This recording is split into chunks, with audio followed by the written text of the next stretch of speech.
Uma vez mais cumprimentamos os irmãos. Este final de semana tem apresentado momentos de acontecimentos que trouxeram certo pesar ao nosso coração. Ontem, na reunião de oração, o irmão Felipe recebeu a notícia que o Mateus, aquele meio-irmão dele, por quem ele havia mencionado que orássemos, tinha sido assassinado. A princípio ele recebeu a notícia que ele tinha sido baleado, mas era apenas para não transtornar tanto o seu ser, que a mãe, ligando para ele ou mandando mensagem, assim o fez saber de algo que era triste, estava acontecendo. Mas na verdade o irmão foi assassinado. E hoje nós fomos na casa, depois no velório, várias pessoas lá, um rapaz jovem ainda, 24 anos de idade. A Bíblia nos informa que uma alma vale mais do que o mundo inteiro. E alguém que estava desprovido da obra redentora, salvadora do Senhor Jesus Cristo. Jovens que agora vivem no mundo e estão entregues à situação desesperadora e caótica, terrível, perversa. Aquela frase, talvez uma das expressões que mais estabelece o grau de miserabilidade do ser humano, talvez seja de Efésios. Sem Deus e sem esperança, ou sem esperança e sem Deus, ou como diz aos Efésios, que naquele tempo estáveis sem Cristo. A vida sem Cristo, ela é vazia, é triste, é algo que leva você a perceber uma pessoa que não tem a verdadeira alegria, que não tem a verdadeira satisfação, como nós temos comentado aqui. Satisfação é ter a Cristo, amém? Estar em Cristo, ser ovelha do pasto do Senhor. Só para abertura nossa aqui agora, tem um versículo que eu separei para esse momento agora, porque eu vou fazer uma transição. Transição é uma ponte que nos liga de um assunto a outro. Eu vou hoje à noite fazer a transição da nossa saída do Salmo 23 para o assunto que agora iremos tratar. No Evangelho de João, capítulo 10, versículo 16, num dos momentos em que Jesus, na sua declaração de vários eu sou, em João 10 ele apresenta eu sou o bom pastor, e no verso 16 de João 10 ele diz: ainda tenho outras ovelhas que não são deste aprisco, também me convém agregar estas, e elas ouvirão a minha voz, e haverá um rebanho e um pastor. Então nós que estamos em Cristo, ele mencionou sobre isso lá nos dias do seu ministério terreno, em que estava aqui. Tenho outras ovelhas que não são deste aprisco, convém agregá-las, aliás, elas ouvirão a minha voz, e haverá um rebanho e um pastor.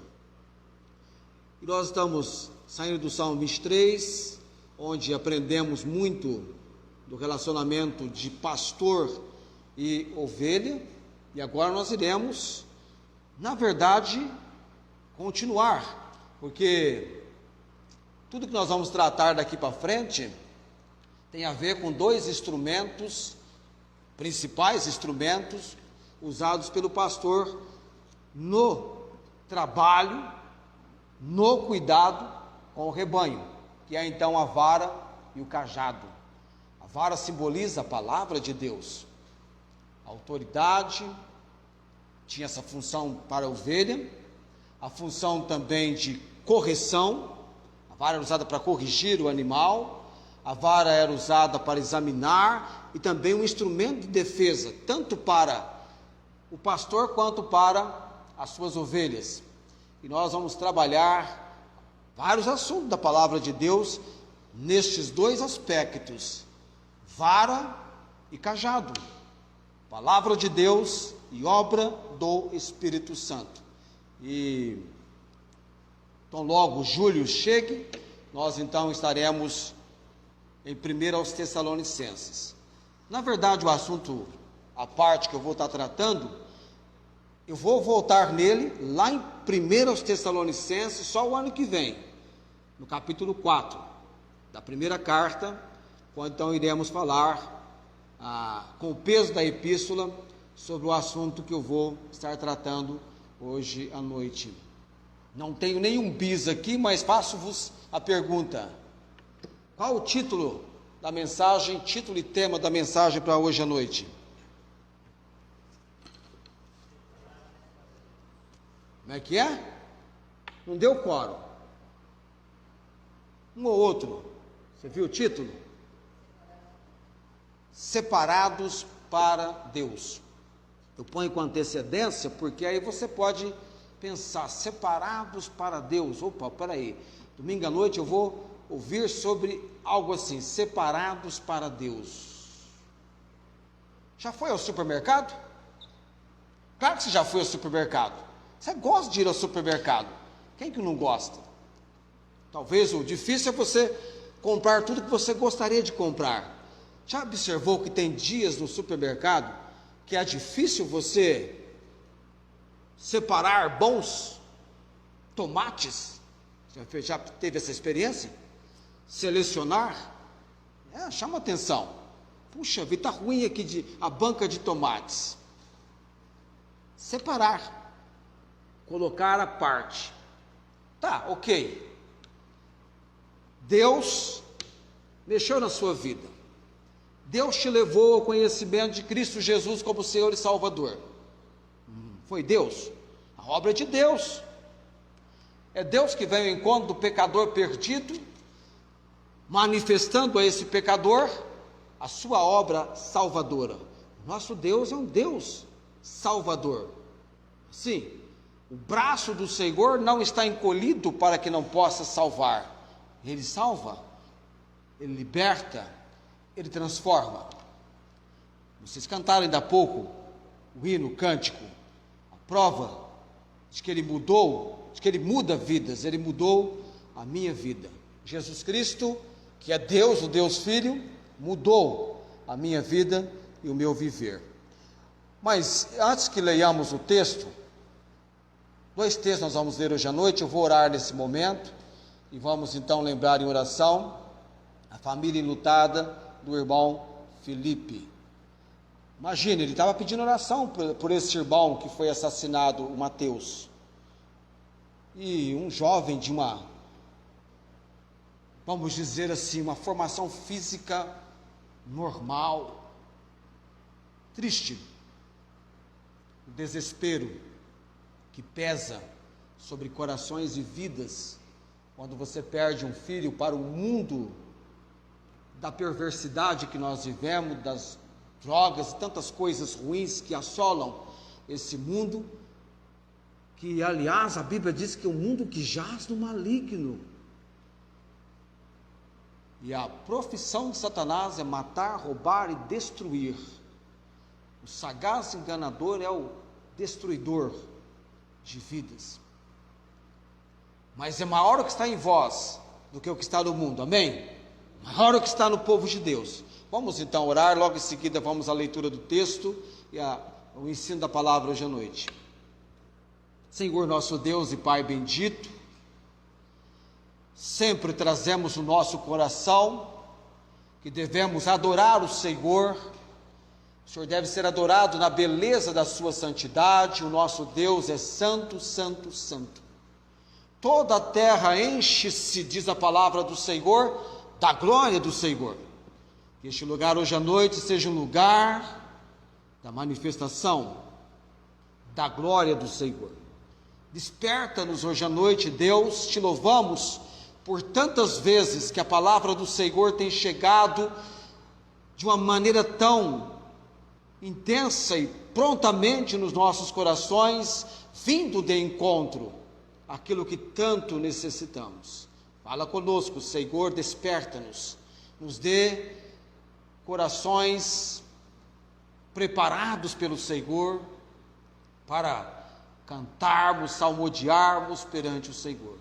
Obrigado por mais esse dia de vida que o Senhor tem nos dado, de manhã escola dominical e agora culto à noite. Eu quero e queremos, Deus, orar pelo nosso comprometimento com o Senhor. Abre as portas, ó Deus, da tua providência, levanta o ardor nos corações de cada um aqui, que possamos empreender, empregar, apresentar o nosso melhor para o Senhor. O Senhor merece toda a nossa adoração, todo o nosso louvor. Tu és o Deus excelso, sublime, clemente. Tu estás assentado num trono de majestade e glória. E nós te louvamos, te bendizemos e adoramos o Senhor. Oramos também pela família do irmão Felipe. Só o Senhor para trazer conforto àqueles corações. E conduza-os, ó Deus, à real necessidade de suas vidas. Que cada um ali possa ter o pesar do Senhor em seus corações. Precisam de Jesus, precisam de Cristo. Nós oramos, nos colocando nesta noite no altar do Senhor. Oramos no nome de Jesus. Amém. Então vamos à leitura de 2 textos da palavra de Deus. Tito capítulo 2, versos de 11 a 14. Aliás, isso mesmo, de 11 a 14. Tito capítulo 2, de 11 a 14. E também vamos estar lendo 2 Pedro, capítulo 1, dos versos 13 ao verso 17. Mas primeiro, Tito, capítulo 2. Vamos já começar a pensar nessa questão de separados para Deus. Separados para Deus. Apenas em sentido de soldados em campo de combate, coloquemo-nos em pé.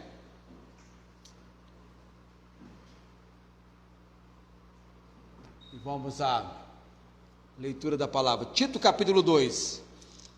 Porque a graça de Deus se há manifestado, trazendo salvação a todos os homens, ensinando-nos que, renunciando à impiedade e às concupiscências mundanas, vivamos neste presente século sóbria e justa e piamente. Olha o verso 13. Aguardando a bem-aventurada esperança, é uma esperança que tem o seu mais alto grau de felicidade, é uma bem-aventurada esperança, e o aparecimento da glória do grande Deus, nosso Senhor, Jesus Cristo. Paulo aqui se refere a Jesus Cristo como o grande Deus e Senhor Jesus Cristo, o qual se deu a si mesmo por nós, igreja de Jesus, para nos remir de toda iniquidade e purificar para si um povo seu especial, zeloso de boas obras.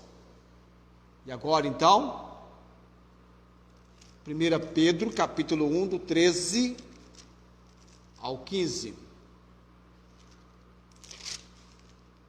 Depois da epístola aos Hebreus, Tiago, e depois de Tiago, 1 Pedro. Aqui já direto em 1 Pedro, uma exortação a santidade. Portanto, cingindo os lombos do vosso entendimento, sede sóbrios e esperai inteiramente na graça que se vos ofereceu na revelação de Jesus Cristo.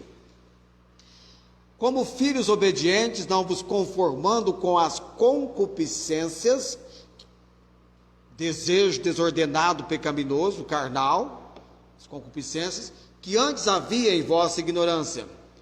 Mas, como é santo aquele que vos chamou, sede vós também santos em toda a vossa maneira de viver, porquanto escrito está: sede santos, porque eu sou santo. Pode se sentar.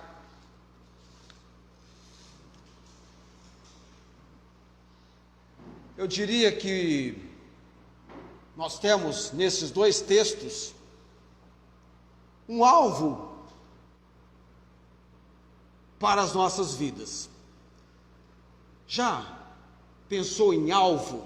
Algo que você está mirando, projetando, alvo, ideal, objetivo.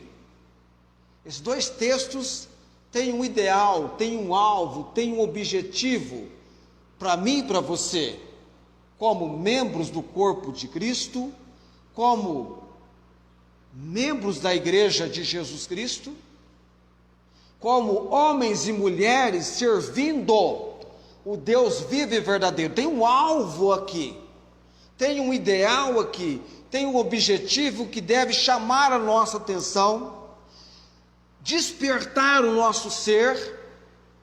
Nós sabemos o quanto é importante você ter um alvo, você ter um objetivo, onde você pretende chegar, o que pretende você alcançar, praticando, fazendo o que você se encontra. Tem um alvo, tem um ideal. Tanto é que o apóstolo Paulo, com essa questão de alvo, era algo favorito do apóstolo Paulo. Alvo, prossigo para o alvo. Paulo queria prosseguir para o alvo, pelo prêmio da soberana vocação de Deus em Cristo Jesus. Então Paulo diz: esquecendo-me as coisas que atrás ficam, avançando para estão diante de mim, prossigo para o alvo. Havia um alvo, um ideal com o apóstolo Paulo, como havia com outros servos do Senhor, como deve existir também com você. Então, há um alvo aqui, há um alvo, eis o alvo, eis o objetivo, eis o ideal. Vou até além, não é meramente uma chamada, pode dizer assim, eis o alvo da nossa chamada, mas aqui não é chamada, é convocação. Dá para dizer, ou dá para você dizer, ou imaginar, vou ou não vou, posso ou não posso. Não é uma chamada que você pode decidir se você irá ou não. Uma chamada você tem a opção de aceitar ou não, mas aqui é uma convocação. Igualzinho quando eu fui convocado a prestar o serviço militar. Você tem que ir, tem que se apresentar. E, se possível, alcançar a condição de ser dispensado. E dá um trabalho, Mateus, ser dispensado do serviço militar. Você fez o serviço, Buni? Não sei o que ele arrumou para não fazer, mas ele não fez. Eu lembro que quando eu fui convocado e lá compareci, de imediato uma turma já foi dispensado, mas eu não fui. E aí eu busquei por A mais B a condição de ser dispensado do serviço militar, e eu fui. Demorei para pegar minha reservista, que quando peguei, tão pouco tempo fiquei com a reservista, e logo ela deixou de existir. Com essa idade que eu estou agora, não tem mais reservista. Nem preciso, viu, Mateus? Nem preciso de reservista. Mas você é convocado. Dá para você entender que, não, posso decidir se quero ou não. Não tem querer, não tem escolha, não é verdade? Não tem escolha. A nossa convocação, aquilo que nós fomos convocados por Deus. Já imaginou? Ser convocado por Deus. Deus convocando você. Essa convocação aqui que eu vou mencionar, do que se trata, Deus só faz para aqueles que são seus. Para os seus. Pessoas que vieram ao conhecimento de Cristo, lavadas pelo sangue de Cristo, redimidas, que agora estão em Cristo. Você não fala, que bênção, eu conheci Cristo como meu Senhor e Salvador. Agora eu estou servindo o Senhor Jesus. Lembra do David Livingstone que eu mencionei a semana passada? Quero viver servindo-o. E servindo-o, quero morrer. Deus também fez conhecida essa convocação para o David Livingstone, para tantos homens e mulheres de Deus do passado, quanto faz para hoje. 1 Pedro capítulo 1, verso 15. Mas, começando aquele que vos chamou a quê? Chamou a quê? Chamou para o conhecimento de Cristo, como seu único e todo suficiente Salvador. Nós somos chamados. O apóstolo Paulo diz, mas aprove a Deus que desde o ventre de minha mãe, me separou e chamou pela sua graça. Quando você estava lá no ventre, ainda sendo o seu corpo ainda informe, os olhos do Senhor te viram, te conheceram. Deus disse para Jeremias, estava sendo formado, eu já te conhecia. Lindo essa manifestação que Deus traz ao nosso conhecimento. Você pode imaginar, você pode pesar nas suas considerações. Nós começamos até a dizer, olha, esse nosso Deus, Ele trata individual, coletivamente, Ele trata comigo, Ele tem interesse na minha vida. Mas começando aquele que vos chamou, peraí, Deus é santo, sendo santo aquele que nos chamou, a Bíblia diz, sede, do verbo ser. Sede vós também santos em toda a vossa maneira de viver. Aqui, na língua portuguesa, o sede é o imperativo. É uma ordem. Deus está convocando, já a convocação diz tudo, e o alvo da nossa convocação qual que é? É santidade. Santificação. Deus nos elegeu nele para sermos santos, porque Ele é santo. Porquanto, escrito está, sede santos, porque eu sou santo. Por isso, quando você lê o Velho Testamento, Deus tratando com Moisés, você sabe que Deus, em Abraão, lá em Gênesis, depois do dilúvio, da descendência de Sem, Deus separa Abraão, e com Abraão e sua esposa, Deus tinha diante dele o início para uma grande nação.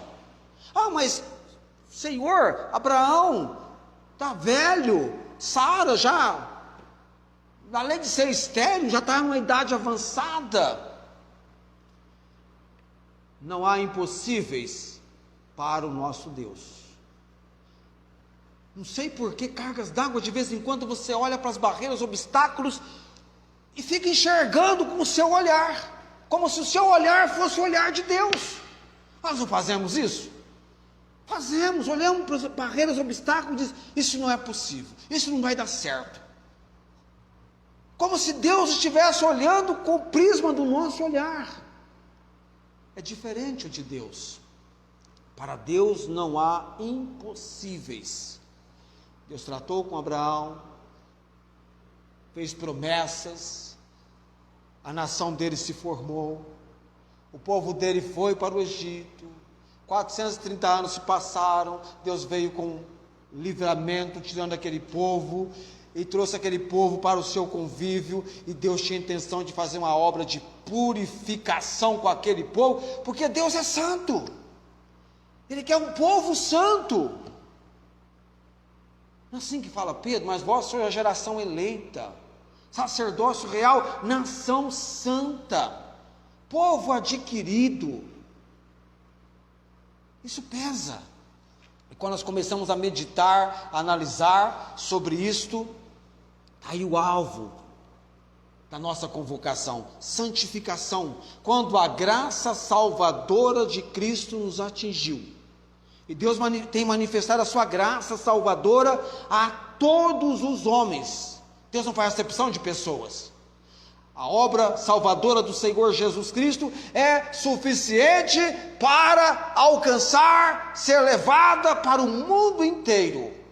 Tanto é que para pregar o Evangelho, ou no tocante à pregação do Evangelho, o id é a todas as nações. Todas as nações precisam de Jesus Cristo.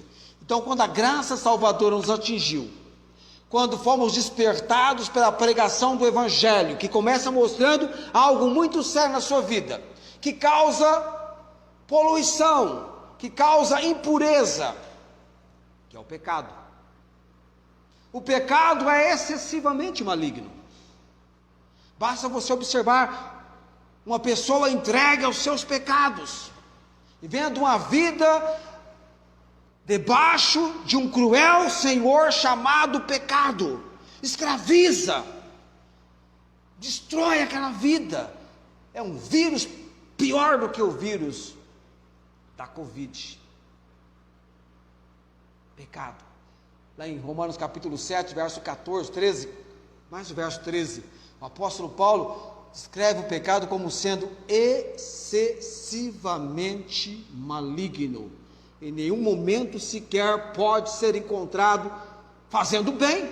Não há bem por trás da ação pecaminosa do ser humano. Não há condição de fazer o bem. Às vezes não há ninguém que faça o bem, não há ninguém que entenda, não há ninguém que busque a Deus. Todos se extraviaram, desviaram. Todos estão destituídos da glória de Deus. A natureza pecaminosa, quando o pecado entrou no mundo, tanto quanto a palavra pecado atravessa a Bíblia de ponta a ponta, quanto você vai ver também e vai observar a palavra santificação, santidade. Lembra de Isaías, quando teve aquela visão de Deus no templo, no ano em que morreu o rei Uzias, eu vi o Senhor assentado sobre um alto sublime trono, e os serafins em volta, e aquela voz, santo, santo, santo é o Senhor, toda a terra enche-se da sua glória. E que Isaías, qual é a contemplação que Isaías faz de si mesmo? Ai de mim, que sou um homem pecador, um homem de lábios impuros, e habito no meio de um povo. A impureza.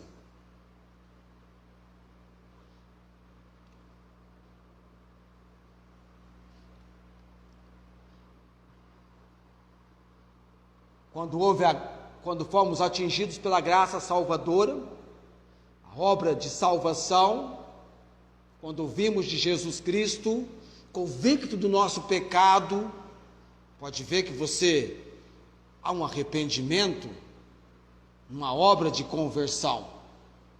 A pessoa sem Jesus é uma pessoa correndo para o pecado, para os prazeres que a Bíblia descreve, prazeres carnais, chamados de concupiscências carnais, desejos do prazer carnal desenfreado, que vai até a área da vida sexual, que é algo desesperador. Tem a concupiscência também dos olhos, que atinge aquilo que vem dos pensamentos. E quando ouvimos que precisávamos de Cristo, mortos em delitos e pecados, quando recebemos Cristo, teve início um chamado processo de santificação na operação do Espírito Santo. Palavra, agir do Espírito. E a Bíblia diz lá em Efésios capítulo 1, verso 4, como também nos elegeu nele, quando? Antes da fundação do mundo. Antes da fundação do mundo, Deus estava elegendo um povo para si, para que fôssemos santos e irrepreensíveis diante dele em amor. Um povo santo, um povo irrepreensível. E quando você vem ao conhecimento de Cristo Jesus, como seu Senhor e Salvador, há uma mudança no rumo, ou houve uma mudança no rumo de nossas vidas. Há uma mudança. As falsas alegrias e atrativos do mundo não mais nos dominam. Nós éramos dominados pelas falsas alegrias e atrativos mundanos. Anteriormente você estava debaixo do poder do pecado, mas vindo ao conhecimento de Cristo, há uma libertação do poder do pecado. E libertados do pecado, fomos feitos servos da justiça, para uma obra de santificação, de separação. Mudamos os nossos modos, os nossos costumes, velhos hábitos, palavras. Antes de eu conhecer Jesus como meu Senhor e Salvador, eu tinha a boca suja. Talvez pior do que os lábios de Isaías. Deus teve que fazer uma obra, foi operar uma obra na minha vida. A palavra nos recomenda, tem que tomar cuidado com aquilo que você fala. Tem as palavras torpes da vossa boca. Entramos num processo de limpeza. Você não é uma pessoa que cultiva a limpeza, o asseio fisicamente falando? Não é? Já ficou bem sujo? Todos nós já ficamos num momento assim, que a gente estava desesperado em ficar, quer dizer, nós mesmos, mas nós, estou horrível, nem eu estou aguentando a mim mesmo, deixe-me tomar um banho, deixe-me fazer uma purificação. Aí você toma aquele banho, todo grudento, gordura no seu corpo, você pega, eu creio numa religião que leva pessoas a tomar banho e usa desodorante, viu? Toma banho. Fica uma semana sem tomar banho para ver. Mateus, uma semana sem tomar banho, nem chega, ele não chega, a 1 metro longe, a Maria Júlia fala, sai daqui, vai se limpar. Honrar as suas paciências, né, Mateus? Eu sei, de vez em quando a minha esposa fala, sai de perto de mim, você está grudento. Aí eu tenho que tomar banho, purificar. E quando acaba aqui o culto, às vezes eu não sou como alguns pregadores que quando termina o culto, aqui está tudo molhado, né? Subam a camisa, né? Tem pregador que só é magro como é porque queima muita caloria. Às vezes quando está pregando, né? Dá para queimar um pouquinho, né? Mas não vamos a tanto, né? Tem um desligado aqui, né? Vocês gostam de mim, olha só, deixaram um ventilador desligado aqui. Alguém faz esse favor para mim. Eu estou vendo que não está vindo ar do lado de cá, só do lado de cá. Eu não sou muito fã de... Nós nem temos aqui, mas eu particularmente não gosto muito de ar-condicionado. Minha sala de aula tem ar-condicionado, vou sempre com alguma coisa para molhar as narinas, porque aquilo ali resseca de uma maneira terrível. Mudamos, há uma mudança. Ou será que não foi tanto assim, que ocorreu uma mudança conosco? Tinha um um homem. Isso aqui, vamos imaginar, há muitos anos atrás, porque hoje em dia é difícil você ver alguém chegando num cavalo na cidade e estacionando o seu cavalo em frente a um bar. Você não vai ver isso hoje, mas no passado tinha muito isso. As pessoas que andavam, trafegavam de cavalo. E aí então, eu estou imaginando aqui, talvez 50 anos atrás, esse homem chegando na cidade, sempre amarrando o seu cavalo em frente a um bar. E aí então, sempre fazendo isso, mas teve um dia que o dono do bar observou que ele chegou e amarrou o seu cavalo em frente da igreja cristã. É só a igreja cristã, viu? Foi perguntar para ele: o que aconteceu? Que você não está mais amarrando o seu cavalo em frente ao bar? Aí o homem, todo feliz, disse para esse dono do bar: é que ontem à noite eu me converti. Ontem à noite Jesus me salvou. E agora eu estou experimentando tempos de mudança. E agora ele estava colocando o cavalo dele em frente à igreja. Mudou, havia uma mudança. Como aconteceu com você quando veio o conhecimento de Cristo? Deus está interessado, se é povo dele, se é dele, está interessado em que você seja um vaso santificado e idôneo para o uso do Senhor, preparado para toda boa obra. Você não quer ser usado por Deus? Deus usa vaso limpo. Nós queremos ser usados por Deus. Precisamos de poder para ser usado por Deus. Poder de Deus, enchendo o nosso vaso. E precisamos ser vaso limpo. E tratando sobre esse assunto, eu quero entrar com você mais propriamente agora, para que a gente tenha uma compreensão do significado da santificação, propósito da santificação. Nós vamos tratar sobre isso, alguns pontos que eu vou colocar para você no terreno da santificação. Tanto é que eu não pretendo terminar a mensagem hoje à noite, alguns dias eu quero levar você a conviver com esse assunto tão importante, que aí você vai respirar santificação, igual foi o Salmo 23.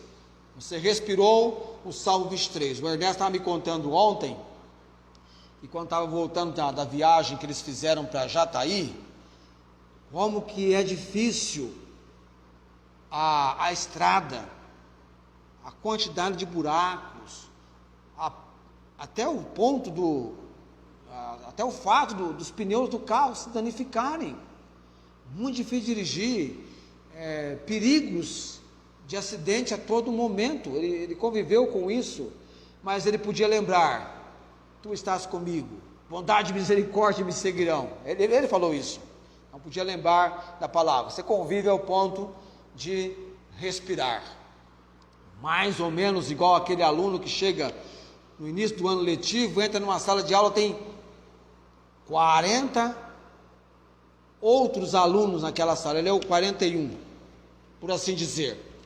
E aí o ano letivo começa e você começa a descobrir, aí se chama, essa pessoa tem esse nome, aquela ali tem outro nome, você aprende todos os nomes e você vira amigo íntimo de todos eles. Não é incrível isso? Não é, Mateus? Você passa a conviver, que quando chega no final do ano, você... Obrigado. Vamos para esse agora, há um corte, a gente depois emenda, a transmissão cai, mas nós voltamos com ela. Então vamos lá então para o significado da santificação. 1 Tessalonicenses capítulo 5, verso 23. 1 Tessalonicenses capítulo 5, verso 23. 1 Tessalonicenses, cadê a minha aqui? Deixa eu encontrar. 1 aos Tessalonicenses, capítulo 5, verso 23. Esse versículo aqui vai ser um versículo para a gente estar memorizando. O mesmo Deus de paz vos santifique em tudo. Percebeu aí? Olha lá, o mesmo Deus de paz vos santifique em tudo. E todo o vosso espírito e alma e corpo sejam plenamente conservados e irrepreensíveis para a vinda de nosso Senhor Jesus Cristo. Esse é o texto de 1 aos Tessalonicenses, capítulo 5, verso 23. Mesmo Deus de paz vos santifique em tudo. Mas vamos entender agora o que significa o significado de santificação. O que significa santificação? Será que porventura santificação é você viver uma vida sem pecado? A pessoa que santificou e não peca mais. Ou então você vai estar numa condição melhor do que o seu irmão, e por causa disso, mais benefício. O que é santificação? Santificação tem um significado duplo. Tem duas considerações importantes quando nós definimos o que é santificação. Santificação é separação. Primeiro é separação do pecado. Separação do pecado. 1 Pedro capítulo 2, 11, destaca essa ideia para nós. 1 Pedro capítulo 2, verso 11, destaca para nós o significado, primeiro, na ordem. Ambos os significados é sentido duplo. O primeiro sentido é separação, o segundo sentido também vai ser separação, só que o primeiro é separação do pecado. Amados, 1 Pedro 2,11: peço-vos como a peregrinos e forasteiros, que vos abstenhais das concupiscências carnais, que combatem contra a alma. Abstenhais,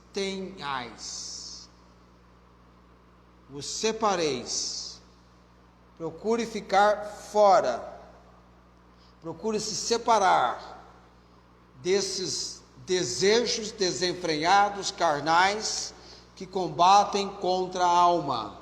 Na alma nós temos mente, vontade e emoções. Os pecados, abstende-vos, se separe, fique fora. Esse é o texto. Há uma separação, e o verso 22 de 1 aos Tessalonicenses capítulo 5, tem um mandamento relacionado à santificação, e o verso 23, o 22 diz: abstende-vos de toda aparência do mal. Não é que você está praticando mal, mas dá uma aparência. Então você deve se privar, se afastar, se abster. E o mesmo Deus de paz vos santifique. A obra de santificação na sua vida é realizada pelo Espírito, é operada pelo Espírito Santo. Então Deus opera essa obra. Vos santifique em tudo, a pegar o seu espírito, a sua alma e o seu corpo. No processo do espírito, já temos uma santificação completa. Mas alma e corpo é algo que nós vamos ver mais adiante, é algo progressivo. Devem ser conservados irrepreensíveis, ou seja, que não precisa receber repreensão. Algo irrepreensível é que não precisa ser repreendido, para a vinda de nosso Senhor Jesus Cristo. Lembra do teu alvo, teu objetivo, o teu ideal? É porque você tem um encontro com Jesus Cristo, e Ele aguarda para esse encontro, encontrar você sendo apresentado desta maneira, separado do pecado. É o primeiro sentido duplo, tem dois sentidos. Santificação é separação do pecado e separação para Deus. Aí nós temos o texto de Romanos, capítulo 12, lá nós temos um mandamento dado por Deus: rogo-vos, pois, irmãos, pela compaixão de Deus, que apresenteis os vossos corpos em sacrifício vivo. Não é sacrifício morto, você está vivo, está respirando, vivo, santo e agradável a Deus, que é o vosso culto racional. Você se expressando dessa maneira diante de Deus, num sacrifício vivo, santo, separado para Deus. E temos também em Números capítulo 8, verso 17, nós temos aí um exemplo de santificação, dessa questão de ser separado para Deus, que é apresentado em Números capítulo 8, verso 17. Números 8, 17. Porque meu é todo primogênito entre os filhos de Israel. Aqui quando Deus convoca com a sua nação, que todo primogênito deveria ser separado para ele, entre os homens e os animais. O primeiro animal que nascia, primeira pessoa, desde o dia que saiu da terra do Egito, isso começou a ser praticado, os santifiquei para mim, ou seja, separado para o Senhor. Então, santidade, santificação, não é uma questão de viver sem pecado. Se dissermos que não temos pecado, enganamos a nós mesmos, a verdade em nós. Se confessarmos os nossos pecados, nós pecamos, são chamados atos individuais de pecado. Aquela questão de pecar como um acidente, não é você se jogando ao pecado. Quando a Bíblia usa a palavra iniquidade, é algo que repetidamente nós estamos fazendo. Porque Davi diz: tem misericórdia de mim, ó Deus, segundo a tua benignidade, apaga todas as minhas iniquidades, purifica-me com isopo e ficarei puro, lava-me e ficarei mais alvo do que a neve. Purifica-me. Então, Davi buscou o perdão dos pecados e a purificação de Deus, uma limpeza espiritual na sua vida, que vai dar condições para você estar debaixo do poder de Deus, enfrentando as artimanhas do maligno e as questões das tentações que nós enfrentamos. Então nós temos a definição de santificação. Não é que você vai viver sem pecar. Atos individuais de pecados vão acontecer, mas se você não tem prazer no pecado, se sente mal com o pecado, você pecou, você se sente incomodado. É como você quando está sujo, enquanto você não toma um banho, enquanto não tem uma limpeza, você se sente mal. Você nem vai a certos lugares. Já pensou, você todo sujo? Não vou lá no banco agora não, estou muito sujo, não estou cheirando bem, nem vou naquele lugar. Você não vai, mas aí você toma um banho, se purifica. Faz me lembrar da empresa da Alfarmes, no Piso Verde, que a pessoa quando vai ao banheiro e ao voltar para o trabalho ela é obrigada a tomar banho. Ela vai almoçar, ela é obrigada a tomar banho. Quando ela chega de manhã para trabalhar, ela é obrigada a tomar banho. Está sempre com a toalhinha ali, a roupa, vai banho. Aí eu pergunto para eles: e a hora que vocês vão embora, vocês tomam banho? Não, a hora que eu saio daqui eu estou cansado de tomar banho, é muito banho. Todo momento, saiu para o lugar, banho. E quando eles vão embora, eles tomam banho em casa. Tanto banho que eles estão tomando. Mas por que exige uma purificação devido ao tipo de trabalho que eles realizam? Isso, ninguém conseguiu entrar na segunda transmissão nossa aqui? Ninguém entrou na segunda transmissão? O pessoal me perdeu naquela primeira, mas depois nós vamos fazer uma montagem do vídeo para apresentar assim. Quando nós saímos do significado, a gente entra em propósito, que estabelece a finalidade. Por que Deus trabalha a questão da santificação? Por que é tão importante a santificação? Qual o propósito? Qual a finalidade? Primeiro, abandonar o velho homem. Já ouviu falar essa expressão? Velho homem, velha natureza. A Bíblia nos ensina que se alguém está em Cristo, nova criatura é. As coisas velhas já passaram, eis que tudo se fez novo. Mas você vem ao conhecimento de Cristo e chega com um bagageiro muito grande de coisas do seu passado que precisam ser abandonadas. E não dá para ser da noite para o dia.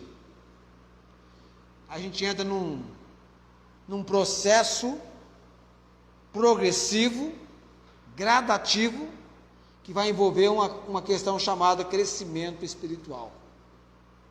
Nós vamos abandonando, vamos deixando as velhas práticas.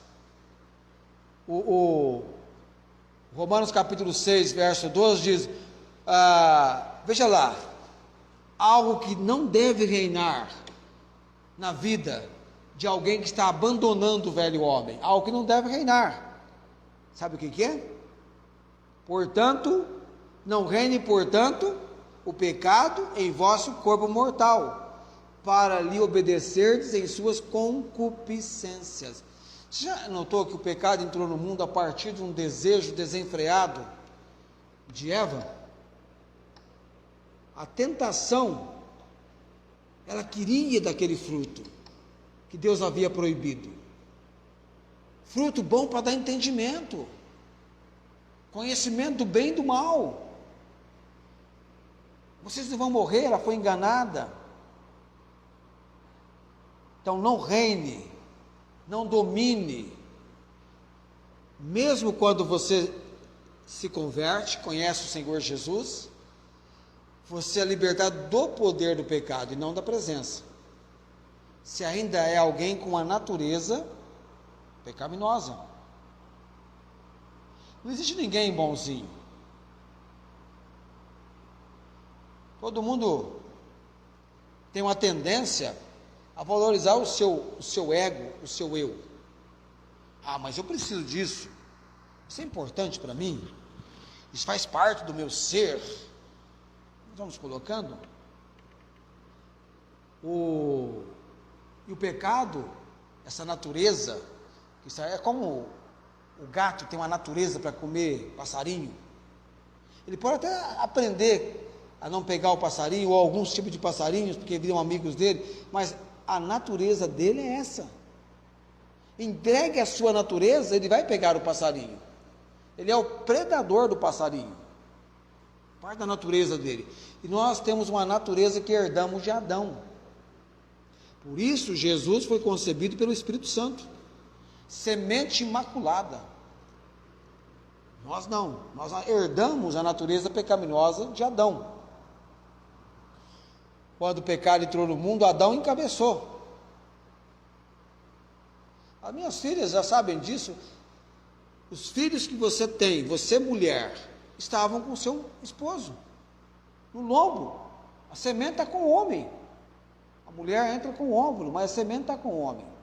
E essa semente do pecado foi passando de geração a geração. O que está por trás do egoísmo? O que está por trás da corrupção, da perversidade? É a natureza pecaminosa do ser humano. Mais e mais, para mim, há uma natureza pecaminosa.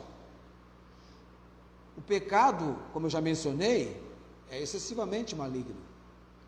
Basta você ter uma ideia, o que o pecado fez com Jesus, apresentando-se como cordeiro, para expiar os nossos pecados. O que aconteceu com ele quando ele tomou os nossos pecados? Deus não suporta a presença do pecado. Deus abandonou o seu filho na cruz, deu as costas, porque sobre ele não estava um pouquinho de pecado, estava todos os pecados. Ele não tinha pecado, mas se fez pecado por nós. Então havia um peso ali do pecado sobre ele. E sem derramamento de sangue não há remissão dos pecados.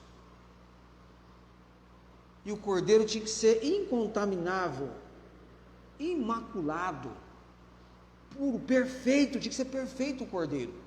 Ninguém, nada na terra pode assumir isso, senão o Senhor Jesus, o Filho de Deus.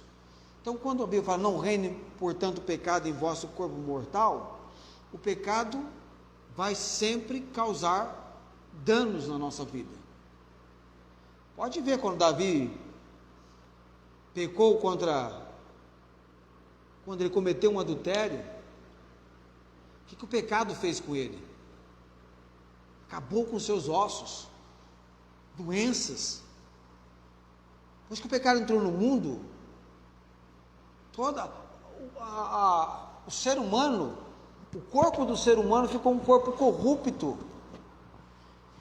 Eu sei que você não gosta da palavra corrupção, mas a palavra corrupção é aquele que vai estragando, deteriorando. Você vê uma pessoa tão, assim, você pega uma pessoa no auge da idade, você olha assim, nossa, que pessoa bonita, e de repente os anos vão se passando, e aquela pessoa vai perdendo aquela beleza. Aí fica aquela velhinha assim, que você olha assim, alguém fala assim para você, mas essa velhinha aqui já foi muito bonita.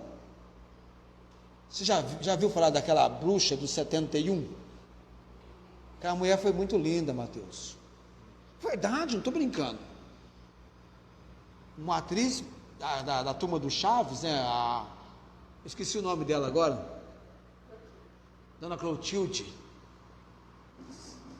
Um dia eu mostrei uma foto, acho que foi para a Tiana ou para a Fátima. Nós mostramos uma foto daquela mulher quando jovem.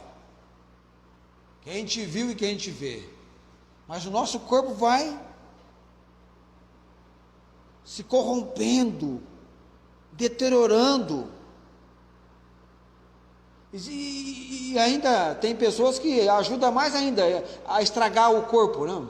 Aí vem bebida, vem cigarro, vem drogas, e aí aquilo que era para se desgastar em 80 anos, desgasta com 40. Já não tem mais condição, acabou com o funcionamento do coração, do pâncreas, do rim, os órgãos já estão tudo explodindo, e a pessoa que poderia viver, ter uma qualidade melhor de vida, não tem. A ação pecaminosa, a ação do pecado. Ele fala, não reine, mas ele está falando com quem? Com o povo de Deus. Dá para falar isso para o perdido? Não reine, portanto, o pecado em vosso corpo mortal? Claro que não. Ele precisa ser liberto do poder, ele está escravo, ele não consegue se libertar. Ele é escravo do pecado e aliado a isso, ele é escravo de Satanás. Ele está morto em delitos e pecados. Já viu uma pessoa morta? Você pode dar um chute na pessoa que ela não vai fazer nada com você. Você pode bater na pessoa, ou no corpo da pessoa morta. Não vai fazer nada com você. E há pessoas assim. Aqui quando ele diz, não reine, portanto, o pecado em vosso corpo mortal, é para quem já foi liberto do poder do pecado. E aí, se não deve reinar o pecado no seu corpo, por outro lado, você deve apresentar o seu corpo a Deus. Então diz assim, nem tão pouco apresenteis, no verso 13 de Romanos 6, os vossos membros ao pecado por instrumento de iniquidade. Lembra que eu falei para você, atos repetitivos de pecado, chamados iniquidade, mas apresentai-vos a Deus, como vivos dentre mortos. Percebeu o que ele fala? Como vivos dentre mortos. Você está vivo, mas está no meio de gente morta. Espiritualmente falando, você está no meio de gente morta. Você convive com cadáveres. E os vossos membros a Deus como instrumentos de justiça. Então, Deus trata com o pecador perdido, chamando-o ao conhecimento de Jesus como Salvador. E trata com aquele que já tem o conhecimento de Jesus como Salvador, convocando-o para uma vida de separação, de santidade, de santificação. E o propósito é esse, abandonar o velho homem. Acabar com o velho homem. A semana que vem eu vou dar mais um princípio do abandono do velho homem, e depois eu vou falar o que você deve vestir. Tira algo ruim, mas tem que colocar algo bom.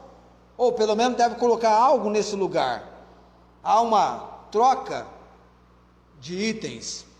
Você tira algo ruim e coloca algo bom. Você traz aquilo realmente que vai te beneficiar. Então eu vou despojar, eu vou abandonar o velho homem e eu vou fazer uma vestimenta, eu vou ter uma vestimenta daquilo que Deus quer que eu vista. Vamos colocar em pé nesse momento. Nós vamos orar.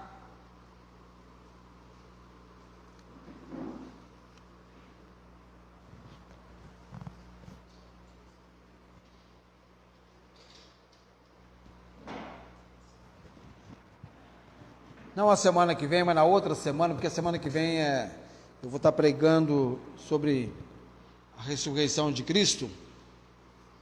E aí, então, na outra semana nós vamos terminar esse nosso assunto de santificação.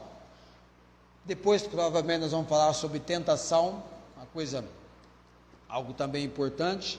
Lembrando você que nós estamos com cajado e com vara e cajado. Tá? É como se é um momento apenas de trabalharmos esses dois instrumentos no dia a dia das ovelhas do rebanho de Jesus. Nosso objetivo é que você tenha uma obra de Deus de convicção, de valorizarmos esse nosso alvo, esse nosso ideal, esse nosso objetivo. Tá? E buscar em Deus isso. Senhor, me santifica, me purifica. Eu passei a semana trabalhando isso na minha vida, já há vários dias eu estou tendo isso na minha vida. E lá em 1 Tessalonicenses é ainda mais sério, porque ele vai dizer que Deus não nos chamou para a imundícia, mas para santificação. E quem despreza isso não despreza ao homem, mas a Deus que nos deu também o seu Espírito. Nós vamos nesse momento orar perante o Senhor. Agora que o Felipe conseguiu vir para outra transmissão nossa, nós estamos terminando, mas depois eu vou colocar o vídeo na sua íntegra para aqueles que perderam parte do vídeo. Nosso Deus e Pai Celestial, graças damos ao Senhor pelo cuidado, direção e obra do Senhor para nossas vidas.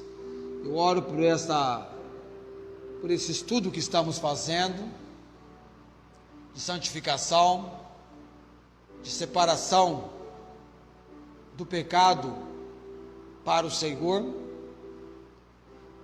Venha falar com cada um aqui, ó Deus.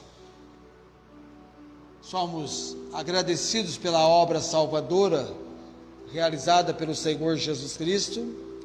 Sabemos da suficiência dela, mas entendemos que nem todos têm recebido a eficiência dessa obra em suas vidas. Oramos, Deus, para que sejamos ganhadores de almas para Jesus. Oramos para que sejamos homens e mulheres usados pelo Senhor. Sejamos vasos santificados e idôneos para o uso do Senhor. Nos prepara, ó Deus, que tenhamos essa obra do Senhor em nossas vidas. Que haja uma obra de santificação nessa igreja, com o povo do Senhor. Nos separe, ó Deus. A tua palavra diz que nós somos a geração eleita, o sacerdócio real, a nação santa, o povo adquirido, para anunciar as virtudes daquele que nos chamou das trevas para a sua maravilhosa luz. Não é qualquer luz a que nós nos encontramos em Cristo Jesus. A palavra diz que ela é uma luz maravilhosa, que possamos ter o nosso ser despertado com essa obra tão poderosa do Senhor. Oramos nesse momento no nome do Senhor Jesus. Amém.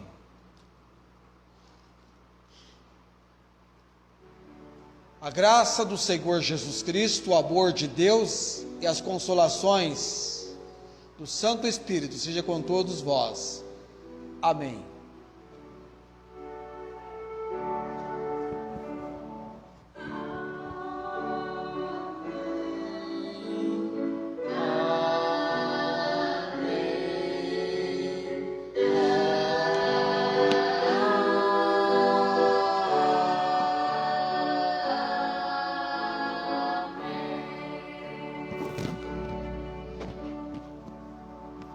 Amém. Tenham todos uma ótima semana.